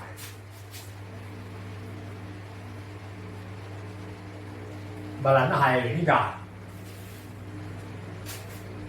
කොටසක වෙළඳපොළ මිල රුපියල් 24ක් වූ සමාගම. දැන් ඉතා පැහැදිලිය 24ක් වූ සමාගමක කොටස් කීයක් හරි අපි දන්නේ මිලදී ගත් කෙනෙකු ආදායම් ලැබීමෙන් පසු ඒ කියන්නේ අවුරුද්දක් ඉඳලා අපි දන්නේ ආදායම මොකද අපට ලාභාංශාගය දීලත් නැහැ. පසු කොටසක වෙළඳපොළ මිල රුපියල් 30ක් වූ 6කින් අධි මිල වෙනවා. 24ට ගත්ත එක 30ක් වෙනවා. අවස්ථාවක විකිණීමෙන් ලැබෙන ප්‍රාග්ධන ලාභය යෙදූ මුදලේ ප්‍රතිශතයක් ලෙස. දැන් දරුවනේ මේකත් අර වගේම. කොටසක වෙළඳපොළ මිල රුපියල් 24යි. හරි. ගත්ත කොටස් 100ක්. මෙන්න 100ෙන් වැඩි කරමු. ඔන්න ආයෝජනය කළ මුදල. මේ කොටස් 100ට කීයක් හරි ලාභයක් ගෙවුවා. ඒක අපි දන්නේ. ඒක අපිට දැනගන්න ඕන. ලාභාංශ පිළිබඳ ගැටලුවක් නැහැ. එහෙම අහන්නේ නැහැනේ. ලාභ ලැබීමෙන් පසු ආදායම් ලැබීමෙන් පසු. හරි? ඒ කියන්නේ අවුරුද්දට පස්සේ එම කොටසක වෙළඳපොළ මිල රුපියල් 30ක් වුණයින් පස්සේ මේ 100 වික්කා. කීයක් හම්බ වෙනවද? රුපියල් 3000ක් හම්බ වෙනවා. කීයක වැඩියක්ද? 600ක් ලාභයි. හරි? 600ක් ලාභයි. එතකොට ලැබෙන ලාභය මේ තියෙන්නේ. මේ ගත්ත මිල කොටස් ටික අපි මෙතන මනක් කල්පිතව අපි දාගත්ත ගත්තේ කොටස් 100යි කියලා. එතකොට මේ තියෙන්නේ කොටස් ගන්න වැය කරපු මුදල. මේ තියෙන්නේ එම කොටස් 100 විකුණා ලද මුදල. මේ තියෙන්නේ ප්‍රාග්ධන ලාභය. එය යෙදූ මුදල කියන්නේ ගත් මිලනේ විකුණු මිල නෙවෙයි. එය ඔව් ප්‍රාග්ධන ලාභය මේ තියෙන්නේ. මෙන්න යෙදූ මුදල. යෙදූ මුදලේ ප්‍රතිශතයක් කොහොමද කරන්නේ? මේ ලාභය යෙදූ මුදල වන 2400න් බෙදපුවම භාගය ලැබෙනවා. ඒක 100න් වැඩි කරපුවම ප්‍රතිශතය ලැබෙනවා. ඒක 100න් වැඩි කරපුවම ප්‍රතිශතය ලැබෙනවා. හරි? මේ අපි 100යි සිතා. තව කෙනෙකු 200යි සිතා. තව කෙනෙකු 10යි සිතා. මේ ගත්ත කොටස් ගන්න තව කෙනෙකු 50යි සිතා. හොඳ මේක තමයි 1යි සිතා. එක කොටසක් ගත්තයි සිතා මේ ගන්න. මේ ප්‍රතිශතයක් නිසා ගත්ත කොටස් ගාන කීය වුණත් ප්‍රතිශතයට එන ප්‍රතිශතයාත්මක 100ට වෙනස් වෙන්නේ. ඒ නිසා අපි මෙහෙම හදනවා. මේ බලන්න. 6 වෙනි ගාන මෙහෙම හදනවා. ආයෝජනය කළ මුදල රුපියල් 24යි. මේ මොකද්ද? එක් කොටසක් සඳහා විකුණා ලද මුදල රුපියල් 30යි. මේ දෙක ලියන්න ඕනෙත් නෑ මේක දන්න. එම නිසා එක් කොටසක් සඳහා ප්‍රාග්ධන ලාභය කීයද? මේ 30න් මේ 24 අඩු කරපුවම රුපියල් 6යි. එම නිසා ප්‍රාග්ධන ලාභයේ ප්‍රතිශතය ප්‍රාග්ධන ලාභය යෙදූ මුදලේ ප්‍රතිශතය කරන්න මේ භාගය 100 වැඩි කරනවා. 6 වරක් 1යි 6 වරක් 4 24යි. 4 වරක් 2 8යි ඉතුරු 2යි 20ට 4 වරක් 5යි. මේ නිසා 125. 125. එක කොටසක් වෙනුවෙන් අපි ගාන හදනවා. ප්‍රතිශතයාත්මක අගය එක් කොටසක් වෙනුවෙන් එහෙම නැත්නම් කොටස් 5ක් වෙනුවෙන් කොටස් 10ක් වෙනුවෙන් සියලුම ගත්ත කොටස් වෙනුවෙන් කොටස් x දාලා හැදුවත් එකම උත්තරේ. ඒ නිසා මේ වගේ අවස්ථාවක කරන්න තියෙන පහසුම දේ තමයි අපි එක් කොටසක් වෙනුවෙන් මේ උත්තරේ හදන එක. ඊළඟට අපි එනවා 7 වෙනි ගානට. වාර්ෂික ලාභාංශය ලෙස කොටසකට රුපියල් 6ක් ගෙවන සමාගමක කොටසක වෙළඳපොළ මිල රුපියල් 40ක් වූ කොටස් 1000ක් හිමි ආයෝජකේ වාර්ෂික ලාභාංශය ලෙස කොටසකට රුපියල් 6ක් ගෙවන සමාගමක කොටසක වෙළඳපොළ මිල රුපියල් 40යි. මේ එක කොටසක් රුපියල් 40ට තමයි ශ්‍රී ලංකා කොටස් වෙළඳපොළේ විකුණන්නේ. එහෙම ගන්න කොටසකට සමාගම ගෙවනවා රුපියල් 6ක් වාර්ෂික. හිමි ආයෝජකයෙක් 1000ක් අරන් තියෙනවා කොටස්. එම කොටස් වලින් එක් වර්ෂයක ලාභාංශ ආදායම් ලබන. එකකට 6 ගානේ වැඩි කරලා හොයලා බලන්න පුළුවන්. පසු ඒවායේ වෙළඳපොළ මිල වැඩි වෙනවා, අධි මිල වෙනවා. කියලා දන්නේ නැහැ. වැඩි ගානට විකුණනවා කියන්නේ අනිවාර්යෙන් ප්‍රාග්ධන ලාභයක්. අලාභයක් නෙවෙයි. කොටස් විකිණීමෙන් හා ලාභාංශයෙන් ඔහු ලදූ මුළු ආදායම රුපියල් 71000. දැන් ඉතින් පුතේ මේකේ ලාභාංශයෙන් ආදායම අරගෙන 71000න් අඩු කරපුවම කොටස් විකුණා ලබපු ප්‍රාග්ධන ලාභය වෙන වෙනවා අපිට. ඒක කොටස් ගානෙන් බෙදපුවම එක් කොටසක් විකුණු මිලේ. ආයෙ හිතන්නකො මේ 71000න් අඩු කරනවා අපි මේ 71000 ඇතුලේ කරුණු දෙකක් තියෙනවානේ. එකක් මොකද්ද? වාර්ෂික ලාභාංශය. අනික තමයි කොටස් විකුණාගත්ත ප්‍රාග්ධන ආදායම. ඉතින් අපිට මේ කොටස් විකුණාගත්ත ප්‍රාග්ධන ආදායම ඕන නම් අර වාර්ෂික ලාභාංශය මේ 71000න් අඩු කරන්න. එතකොට එනවා අපිට මොකද්ද? කොටස් විකුණා ලබාපු ආදායම. ඒක විකුණපු කොටස් ගානෙන් බෙදපුවම එක් කොටසක් විකුණු මිලේ. පළවෙනි එකෙන් අපෙන් අහන්නේ මොකද්ද? කොටස්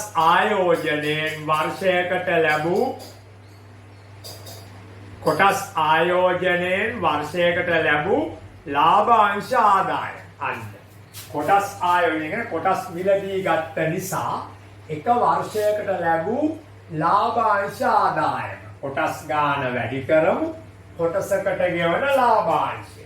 හරි? කොටස් ගාන වැඩි කරමු කොටසකට ගෙවන ලාභාංශය. 7 වෙනි ගාන අපේ කොටස් ගාන වැඩි කරමු කොටසකට ගෙවන ලාභාංශය. මෙන්න 7 වෙනි ගාන බලන්න අපේ කොටස් ගාන වාර්ෂික ලාභාංශ ලෙස රුපියල් 6යි. ඒක වැඩි කරනවා සමාගමක කොටසක වෙළඳපොළ මිල 40ක් වූ කොටස් 1000. මේ නිසා රුපියල් 6000. ඔන්න අපට ලැබෙනවා මොකද්ද? මෙයාට ලැබෙන කොටස් ආයෝජනයෙන් වර්ෂයකට ලැබූ ලාභාංශ ආදායම.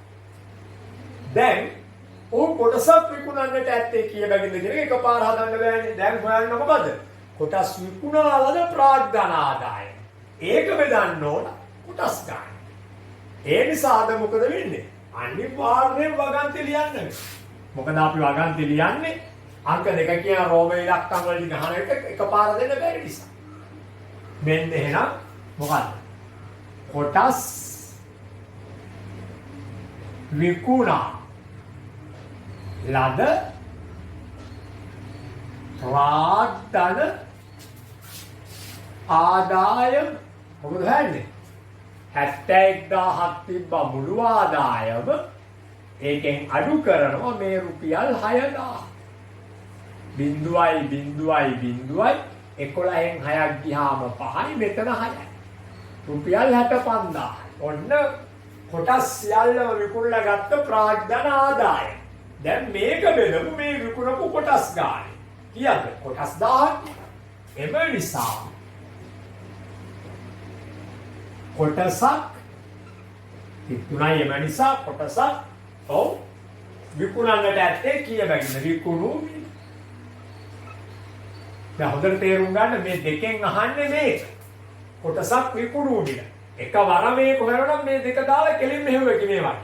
නමුත් එකවර මේක නොසොයන නිසා තමයි වගන්තියක් ඕනේ. එහෙනම් හැම තැනටම වගන්ති ලියන්නේ නැහැ අපි. මතක තියාගන්න. ඔන්න අපිට දැන් ලැබෙනවා 65000යි කොටස් විකුණන විදිය පුළුවන්ගේ කොටස් ගානෙන් බෙදලා. මෙහෙම කැපිලා ගිහලා බිඳුවේ කැපිලා එක් කොටසක් විකුණන්නට ඇත්තේ රුපියල් 65ක.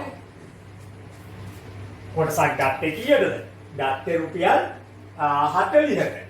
එහෙනම් රුපියල් 25ක අදිවිලක් තියෙනවා. කොටසකින් ලැබෙන එක කොටසකින් ලැබෙනවා ප්‍රාග්ධන ලාභයක් රුපියල් 25ක්.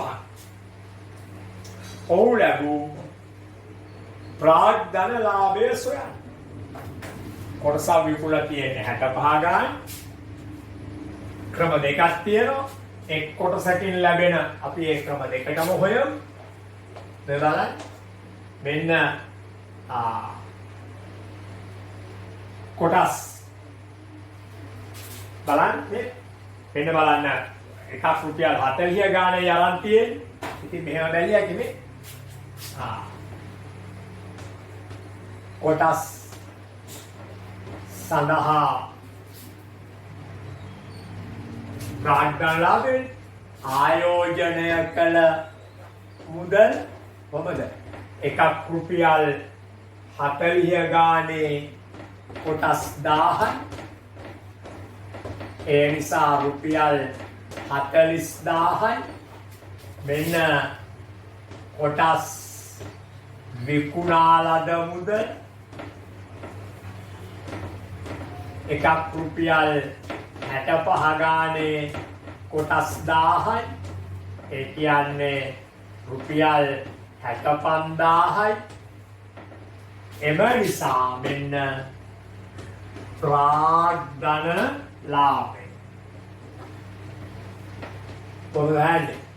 විකුණා ලද 65000 වන අදිමිලාගයෙන් අඩු කරනවා ආයෝජනය කරපු 40000. එතකොට ලැබෙනවා ප්‍රාග්ධන ලාභය රුපියල් 25000යි. ප්‍රාග්ධන ලාභය රුපියල් 25000යි. එහෙම නැත්තම් මෙහෙමත් හොයන්න පුළුවන්. ලේසිමදී මෙච්චර වගන්ති ඕනේ. අපි ගාව ගානේ තියෙනවා කොටසක ගත් මිල රුපියල් 40යි කියලා. අපි සොයාගෙන තියෙනවා විකුණු මිල 65යි කියලා. තුන්වෙනි කොටසට අග්ගාල හැලුම් මොකද්ද? කොටසක ප්‍රාග්ධන ලාභය. කීයද? 65. මේක ලේසිම ක්‍රමය. 65න් 40 අඩු කරලා රුපියල් 25යි. එම නිසා මුළු ප්‍රාග්ධන ලාභය කොහොමද වෙන්නේ? එකකට 25 ගානේ 1000කට ප්‍රාග්ධන ලාභය රුපියල් 25000යි. මේක තමයි කෙටි ලේසි ක්‍රමය. මම මේ පස්සේ හදුන්නේ. අරකට පැහැදිලි ක්‍රමයක්. ඔන්නෝම අපි 7 වෙනි ගාන අවසන් කරමු. දැන් අපි එනවා 8 වෙනි ගානට. බලන්න. වාර්ෂික ලාභාංශ කොටසකට රුපියල් 4 බැගින් ගෙවනු ලබන හා කොටසක වෙළඳපොළ මිල රුපියල් 20 බැගින් වූ කොටස් සහ කොටස් වෙළඳපොලේ තියෙනවා එක්තරා අවස්ථාවක කොටසක වෙළඳපොළ මිල රුපියල් 20කට විකිරෙන කොටස් ඒ කොටසකට වාර්ෂික ලාභාංශ ගෙවනවා රුපියල් 4 සහ වාර්ෂික ලාභාංශ කොටසකට රුපියල් 5 බැගින් ගෙවනු ලබන හා වෙළඳපොළ මිල රුපියල් 25ක් වෙච්ච කොටසුත් එදාම විකුණනවා. එකම දවසේ කොටස් වෙළඳපොලේ සමාගම් දෙකක කොටස් විකිණෙනවා කොහමද? පළවෙනි සමාගමේ වෙළඳපොළ මිල රුපියල් 20යි. ඒ එක කොටස රුපියල් 4 ගානේ ලාභාංශ ගෙවනවා වාර්ෂිකව. දෙවෙනි සමාගමේ වෙළඳපොළ මිල රුපියල් 25යි.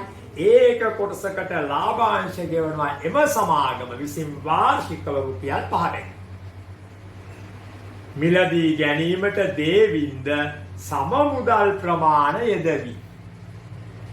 ඉතින් දේවින්ද යොදව මුදල් ප්‍රමාණය 1000යි කියලා ගන්න පුළුවන්. මනක් කල්පිත අගයන්නේ ගන්න වෙන්නේ.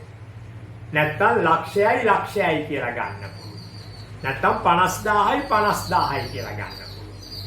හරි බලමු තව ටිකක් කියවලා දේවින්ද සම මුදල් ප්‍රමාණ බැගින් යෙදවිය. එම ආයෝජන දෙකෙන්ම ඔහු ලැබූ ආදායම ආයිතින් අපි 1000ක් දානවා පළවෙනි එකේ රුපියල් 20 කොටස් ගන්න. ඒකෙන් ලැබෙන ආදායම හොයනවා 4ෙන් වැඩි කරලා. තව 1000ක් දානවා අපි දෙවෙනි එකේ රුපියල් 25 ගානේ ගන්න. ඒකෙන් ලැබෙන ආදායමත් අපි රුපියල් 5කින් වැඩි කරලා හොයනවා. අන්න ඔහු ලැබූ ආයෝජන දෙකෙන්ම ඔහු ලැබූ ආදායම. අර දෙකම එකතු කරනවා. ඒ දෙක එකතු කරලා මොකද කරන්න ඕන? යෙදූ මුදල අරකෙත් 1000යි මේකෙත් 1000යි දෙකේ එකතුව 2000යිනේ.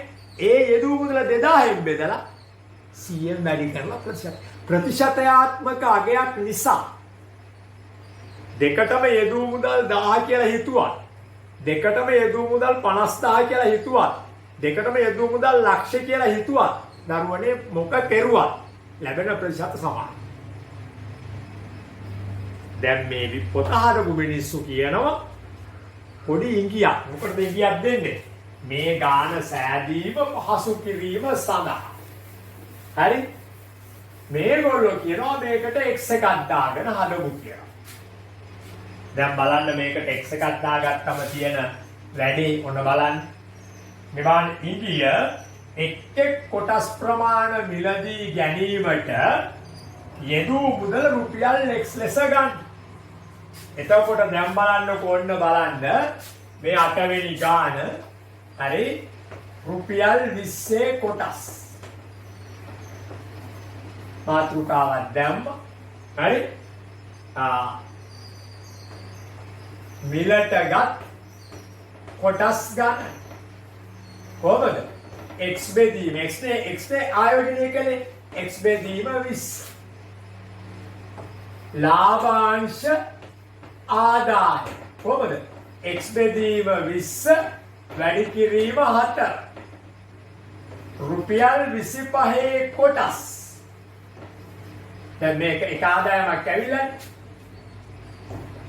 මිලටගත් ඔන්න බලා ගන්න මිලටගත් කොටස් ගන්න කොහොමද x බෙදීම 25 ලාභාංශ ආදාය කොහොමද x බෙදීම 25යි ගත්ත කොටස් ගන්න 5න් වැඩි කරනවා. මේ අනිත් එක. දැන් මේ දෙක එකතු කරපුවම මුළු ආදායම ලැබෙනවා. මොනවාද ලැබෙන්නේ? xමයි. මලකෙලියක් හරයන් දෙක අසමානයි. පොදු හරයක් හොයලා එකතු කරන්න. ඔන්න මුළු ආදායම බෙදනවා මොකෙන්ද? මුළු ආයෝජනය කළ මුදලේ මේකෙත් x මේකෙත් x මොකක්ද යටෙන්නේ? 2x. මේ දෙක එකතු කරලා එන උත්තරේ 2x ගෙන් බෙදලා ප්‍රතිශතය සොයන්න 100න් වැඩි කරනවා. මේ උත්තරේ ගන්න මෙයයි දෙන්න එකතු කරලා මෙතෙන්ට දාන්න එපා. හැබැයි මේ එන x අගය මේකෙත් x අගයක් එන්නේ මේකෙත් x අගයක්. මේ යට x අගයත් එක්ක ඇපිලා යනවා. ඉතින් ඔයවම හදනවට වඩා ඔය x එකක් දාගෙන පටලනවට වඩා කොච්චර පහසුද හිතලා බලන්න. කිසියම් අපි අභිමත කැමැති ඉලක්කමක් දාගන්න. ඒ නිසා මේ අච්චු පොතේ තියෙන ඉඟිය සාවුත්තු වැඩක් ඇති ඉඟියක් නෙමෙයි. මම දෙනවා හොඳ ඉඟියක් ඕගොල්ලන්ට. හොඳට මතක තියාගන්න මේ වගේ අවස්ථාවක එක් සමාගම විශේෂ සමාන මුදල් යොදනකොට එක් සමාගම විශේෂ යෙදූ මුදල රුපියල් 1000 කියලා ගත්තත් කමක් නැහැ, 5000 කියලා ගත්තත් කමක් නැහැ, ලක්ෂ කියලා ගත්තත් කමක් නැහැ කියලා මම දැන් කිව්වනේ. හරි? අපි මෙහෙම හිතමු. මොකක්ද? අපි මේ 8 වෙනි ගානේදී සමාගම් දෙකෙහි ආයෝජනය කළ මුදල මේගොල්ලෝ කියන්නේ XI ගන්න කියලා. අපි ගන්නවා පුතේ සමාගම් දෙකේ වෙළඳපොළ වටිනාකම් වල ගුණිතය. මේ බලන්න. තේරුම් ගන්න. පළවෙනි සමාගමේ වෙළඳපොළ වටිනාකම රුපියල් 20යි කොටස. දෙවෙනි සමාගමේ වෙළඳපොළ වටිනාකම රුපියල් 25යි. එහෙනම් සමාගම් දෙකේ ආයෝජනය කළ මුදල අරකෙත් 20 වැඩි කිරීම 25, දෙවෙනි එකෙත් 20 වැඩි කිරීම 25. වැඩි කළ උත්තරේ ගන්න ඕනේ නැහැ. කොහොමද කියන්නේ? හැම විටම මේ වගේ ගානකදී සමාගම් දෙක විෂයේ සම මුදල් ආයෝජනය කළයි කිව්වොත් අපි අභිමත මොනාගය ගත්තත් ලැබෙන ප්‍රතිශතත් අනිවාර්යෙන් උත්තරේ අහන්න ප්‍රතිශත වශයෙන් ලැබෙන ප්‍රතිශතයේ වෙනසක් වෙන්නේ නැහැ. අපි හොඳට මතක තියාගන්න අපි සමාගම් දෙක විෂය ආයෝජනය කළ මුදල වශයෙන් ගන්නේ මේ සමාගම් දෙකේ වෙළඳ අගයන්ගේ ගුණිතය. ඉතින් එහෙම අරගත්ත අපි දැන් මෙන්න මොකද රුපියල් 20 සමාගම ඔන්න දැන් මොකද හොයන්නේ මිලට ගත් කොටස් ගණන අර ටික හොයන්න තියෙන මේ මිලට ගත් කොටස් ගණන කොච්චරද ආයෝජනය කරන්නේ 20 වැඩි කිරීම 25 20 වැඩි කිරීම 25 ආයෝජනය කරලා එකක් 20 ගානේ ගන්නවා 20 ඔන්න දැන් টොප් එකට කැපෙනවා මම ඒකයි කිව්වේ මේක වැඩි කරන්න එපා කියලා පළවෙනි සමාගමේ කොටස් 25යි අරගෙන තියෙන්නේ හරි එම නිසා ලාභාංශ ආදායම හොයන්න මේ කොටස් ගණන එක කොටසකට ගෙවපු ලාභාංශ වෙන 4ෙන් වැඩි කරපුවාම 4 වරක් 20යි 4 වරක් 2 8යි අර 2යි 10යි කියන රුපියල් 100යි ඔන්න එක ලාභාංශ ආදායම ඊළඟට අපි රුපියල් 25 සමාගම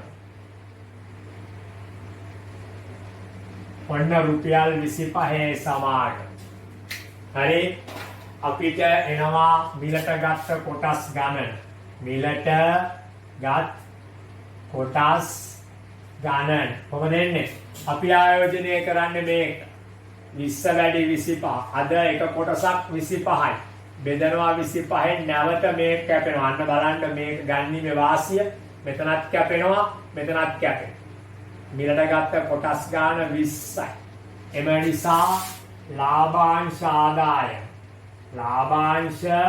ආදායම කොහොමද එන්නේ 20 වැඩි කරනවා රුපියල් 5න් 20 වරක් 5ත් රුපියල් 100යි අන්න පළවෙනි සමාගමෙන් ලැබිච්ච ආදායමත් 100යි දෙවෙනි සමාගමෙන් ලැබිච්ච ආදායමත් 100යි එම නිසා ඔන්න හොයනවා මුළු ආදායම එම නිසා හොයනවා අපි මුළු ආදායම එම නිසා මුළු ආදායම කොහොමද එන්නේ 20 පළවෙනි සමාගමේ 100යි රුපියල් එකතු කරනවා දෙවෙනි සමාගමෙත් 100යි රුපියල් 200 එහෙනම් දැන් මොකද කරන්න තියෙන්නේ මේ ආදායම ආයෝජනය කළ මුදලේ ප්‍රතිශතයක් ලෙස එම නිසා ආදායමේ ප්‍රතිශතය 200 බෙදනවා ආයෝජනය කළ මුදලේ මේ වගේ දෙකක් මේ දැන් බලමු මේ ආයෝජනය කළ මුදල කීයද කියලා බිංදුවයි දෙවරක් 5 10 මේ බිංදුව මේ දැන් මේ දෙවරක් 5 10යි දෙවරක් 2 4යි 1යි 5යි ආයෝජනය කළ මුදල මෙතනත් 500යි මෙතනත් 500යි 1000යි ඔතනම මේ ආයෝජන ප්‍රමුද මේ දෙක තමයි මෙතෙන් ගෙන ආවේ මේ වැඩි කරේ නෑ මේ වෙලාවේ කපන්න ලේසි නිසා දැන් නම් වැඩි කරගන්න වෙනවා. ප්‍රතිශතයක් ලෙස ඒක 100ෙන් වැඩි කරනවා. මේ බිඳුවට මේ බිඳුව මේ බිඳුවට මේ බිඳුව මේ බිඳුවට මේ බිඳුව දෙවරක් 10 20යි 100. ඔන්න ඔහොම තමයි ගාන හදන්නේ. ඒක ඉතින් වැදගත් ගානක්. මෙයාට හොඳ අත්දැකීමක්. මොකද්ද? සමාගම් දෙකක් විශේෂ එකම මුදලක් ආයෝජනය කරපු අවස්ථාවක ප්‍රතිශතාත්මක උත්තරයක් දීලා අහනවා නම් මුදල දීලා නැත්තම් මනක්කල්පිත අභිමත මුදලක් ගන්න පුළුවන්. අපි විසින් ගත යුතු හොඳම මුදල වෙන්නේ සමාගම් දෙකේ වෙළඳාගයන්ගේ ගුණිතය. හරි? ඊට පස්සේ අපි 9 වෙනි ගානට එනවා. බලන්න. ආයෝජකයෙක් තමා ළඟ තිබූ රුපියල් 70000ක මුදලේ කොටසක් සමාන කොටසක් නෙවෙයි. තේරුණානේ? කොටසක් 70000න් කොටසක්. හිතන්න 70000න් 40000. තව ඉතුරු 30000යි. හරි? ආයෝජකයෙක් තමා ළඟ තිබූ රුපියල් 70000ක මුදලෙන් කොටසක් වාර්ෂික ලාභාංශය කොටසකට රුපියල් 3ක් ගෙවනු ලබන සමාගමක කොටසක වෙළඳපොළ මිල රුපියල් 30ක් වූ කොටස්. එතකොට 70000න් ඔය කරපු පංගුව බෙදන්නේ රුපියල් 30ක. ඒතර එනවා කොටස් ගාන. ඒ කොටස් ගාන තුනෙන් රුපියල් 3න් ලාභාංශික රුපියල් 3න් වැඩි කරපුවාම ආදායම එනවා. හරිද? ඉතිරි කොටස අර 70000න් 40000ක් නම් 40000 නෙවෙයි. මේක මනක් කල්පිතව ගන්න බෑ. ඉතිරි කොටස 30000. එහෙම වෙළඳපොළ මිල ඉතිරි කොටස වාර්ෂික ලාභාංශ රුපියල් 4ක් ගෙවනවා. පළවෙනි එකේ 3නේ ගෙව්වේ. වෙළඳපොළ මිල රුපියල් 20යි. පළවෙනි එක වෙළඳපොළ රුපියල් 30යිනේ. කොටස් මිලදීගෙන යෙදුවා. මෙම ආයෝජනයෙන් ඔහු වර්ෂයකට ලැබූ ආදායම දෙකේ එකතුව රුපියල් 9500. දැන් ඔළුවේ ගොඩ නැගෙනවා. අපි හැම විටම මේ જાතියේ ගණන් මේවට කියන්නේ අංක ගණිතය. ප්‍රතිශත පාඩමේ කියන්නේ අංක ගණිතය. මේ කොටස් වෙළඳපොළ අංක ගණිතය. අපි විද්‍යාව ඉගෙන ගන්න සිසුන් විදිහට අංක ගණිත ගණන් හදන්නේ විද්‍යාත්මකව.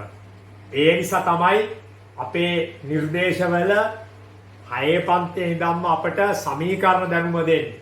මතක තියාගන්න සෑම අංක ගණිත ගානක්ම අපි හදන්නේ සමීකරණ දැනුමෙන්. දැන් මේ බලන්න මෙතන කියනවා ඔහු වර්ෂයකට ලැබූ ආදායම රුපියල් 9500යි. එහෙනම් දරුවනේ මොකක්ද අපේ සමීකරණය? පළමු සමාගමේ ආදායම. ඒ කියන්නේ රුපියල් 30ක් වෙච්ච සමාගමේ ආදායම එකතු කරනවා දෙවන සමාගම වල රුපියල් 20ක් වන සමාගමේ ආදායම සමානයි. රුපියල් 30ක් වන සමාගමේ ආදායම ධන රුපියල් 20ක් වන සමාගමේ ආදායම සමානයි රුපියල් 9500. පොඩි ගැටලුවක් තියෙනවා. දැන් සමාගම් දෙක විශේෂ දෙකම විශේෂ 70000ක් ආයෝජනය කළාට එක එක විශේෂ ආයෝජනය කර මුදල දන්නේ. ඒක මනක් කල්පිතව ගන්න බෑ. එහෙනම් අපි හිතනවා මොකද්ද? පළමු සමාගමේ මොන සමාගමේද? රුපියල් 30 සමාගමේ ආයෝජනය කළ මුදල X කියයි. 70000න් X ආයෝජනය කළා කාගේද? රුපියල් 30 සමාගමේ. එහෙනම් ඔන්න බලා ගන්න දැන්. හරි? ඔන්න බලා ගන්න. 9 වෙනි ගාන රුපියල් 30 සමාගම ආයෝජනය කළ මුදල රුපියල් X. එතකොට මිලට ගත් කොටස් ගණන මේ X බෙදනවා එකක් 30යි. එම නිසා ආදායම නැත්නම් අපි මේක ලස්සනට ලියමු ලාභාංශ ආදායම. ලාභාංශ ආදායම කොහොමද එන්නේ? X බෙදීම 30 වැඩි කිරීම ඔව් මේකේ ලාභ ගෙවන්නේ රුපියල් 3 දැන්.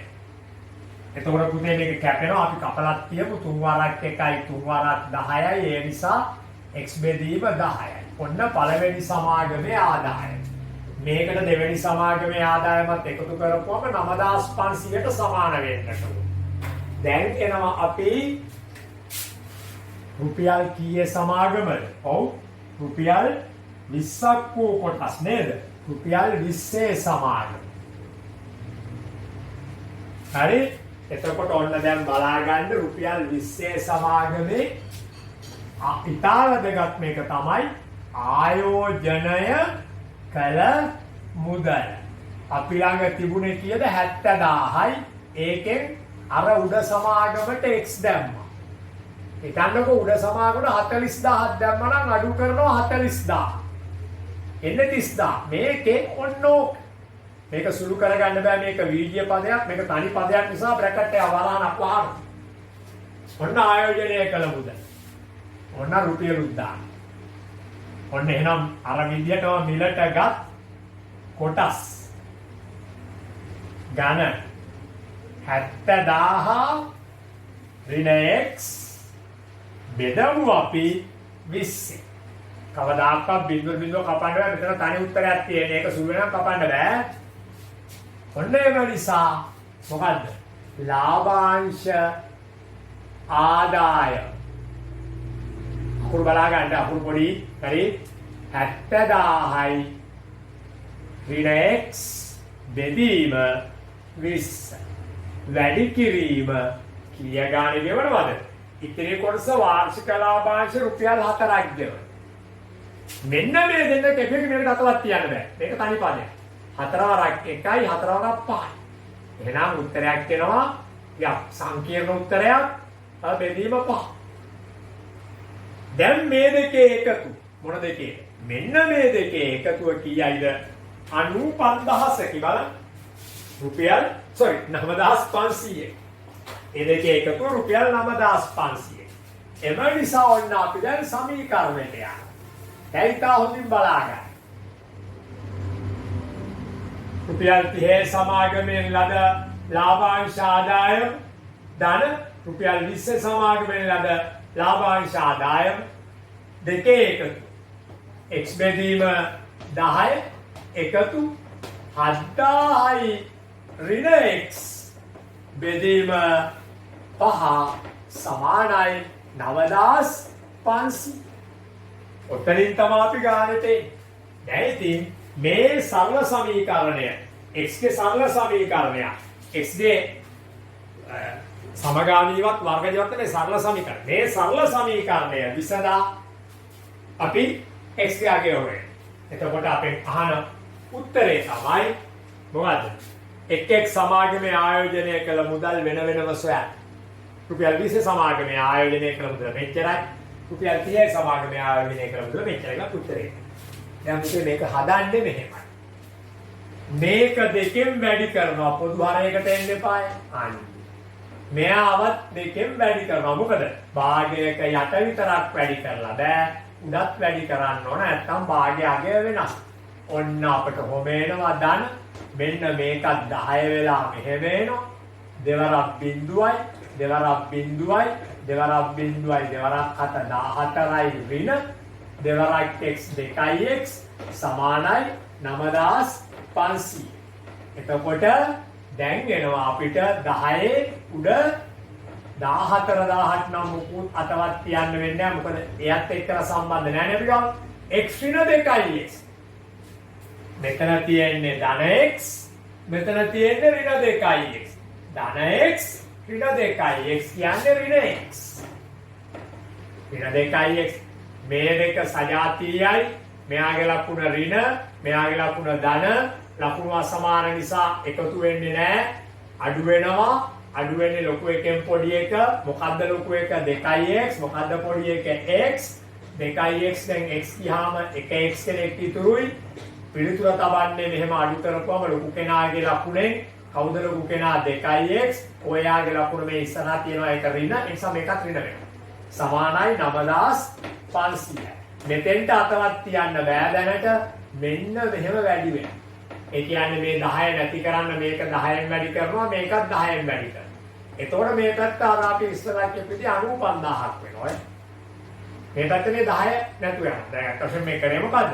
මේ 10 නැති කරන්න මේක 10න් වැඩි කරා. ඒ 10ට මේ 10 කැපුණා, මේකත් 10න් වැඩි කරා. එතකොට මේක 95000ක් වෙනවා. දැන් මේක 14000 ඍණ x. උත්තරේ ධන x ගන්න මෙයා මෙහෙ යනවා. හරි? බලාගන්න. හරිනේ? right. 9500.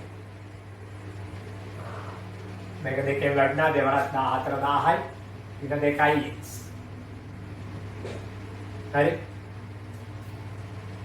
14000යි. මොකද වැරද්දක් තියෙනවා. බරෝ පාඩ මෙතන බිංදු 1 2 3 4. බිංදු 3යි. ඔන්න බිංදු 4යි. ඔන්න බිංදු මෙතනත් එකක් එනවා. ඔන්න බිංදු මෙතනත් එකක් එනවා. මෙතනත් එකක් එනවා. හරි? එතකොට 1.40යි. එහෙනම් මේ ඍණ x ධන x ගන්න මෙහාට යන්න. මෙතන 1,40,000. 1 2 3 4යි. 1 2 3 4. මෙතන තියෙන බිංදු 1 2 3 4ම අපි අරන් ආවනේ මෙතන දෙක ගාවුනේ 1 2 3 4යි. දැන් හරි. 1 2 3 4 4යි හරි. දැන් මේ 95,000 මෙහාට. ඒක ධනානුපන්දා ඍණානුපන්දා වෙයි. අඩු කරනවා. බිංදුවෙන් බිංදුවක් බිංදුවයි. බිංදුවෙන් බිංදුවක් බිංදුවයි. බිංදුවෙන් බිංදුවක් බිංදුවයි. ඕ දැන් මේ බිංදුවෙන් මේ පහ යන්නේ. ගත්ත එකක් 10න් 5ක් 5යි. මෙතන 3යි. 13න් 9ක් යනවා. 13න් 9ක් ගියාම 4යි. ඔන්න x සමානයි 45000. මේ නිසා x යනු රුපියල් 30 සමාගමේ ආයෝජනය කළා. ආයෝජනය කළ මුදල රුපියල් 45000. එම නිසා රුපියල් 20 සමාගමේ ආයෝජනය කළ මුදල මේ 45000 අඩු වෙනවා අර 70000න්. ඔව් 70000න් 45000 ගියාම තවත් 25000. මේ බලන්න මෙන්න 70000යි මෙන්න 45000යි. මේකෙන් මේක අඩු වුණාම බිංදුවෙන් බිංදුවක් බිංදුවයි. බිංදුවෙන් බිංදුවක් බිංදුවයි. බිංදුවෙන් බිංදුවක් බිංදුවයි. මෙතන බිංදුවෙන් 5ක් 10න් 5ක් 5යි.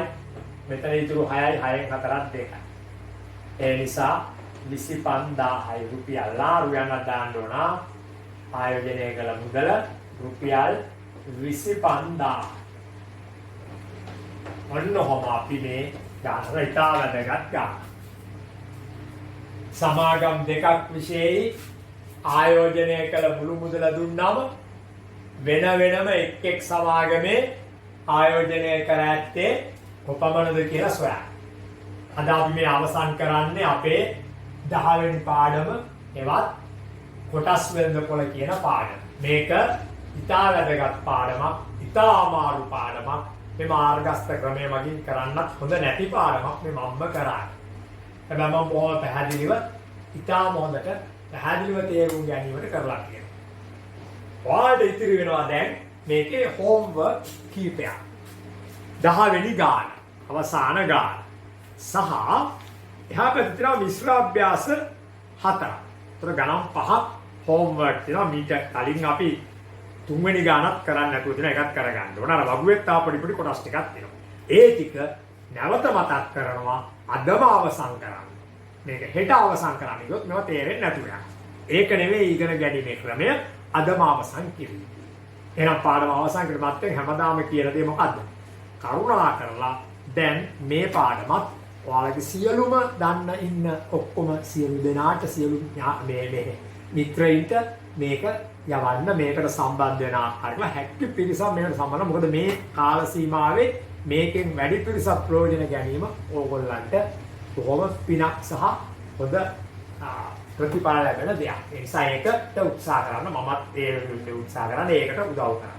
හොඳයි. එහෙනම් ඔන්න අපි මේ 10 වෙනි පාඩම අවසන් කරනවා. අපි ඊළඟට බලාපොරොත්තු වෙන්නේ මේ දෙවෙනි වාරයේ තියෙන 15 වෙනි පාඩම දත්ත නිරූපණය සහ අර්ථකථනය තමයි කරන්න බලාපොරොත්තු වෙන්නේ. හරි. ඊට පස්සේ 16 වෙනි පාඩම ගුණෝත්තර ශ්‍රේණිය. ඒතර මග පාඩම් කීපයක් ඉතිරි වී තිබෙනවා. හොඳයි. එහෙනම් අවසන් කරමු.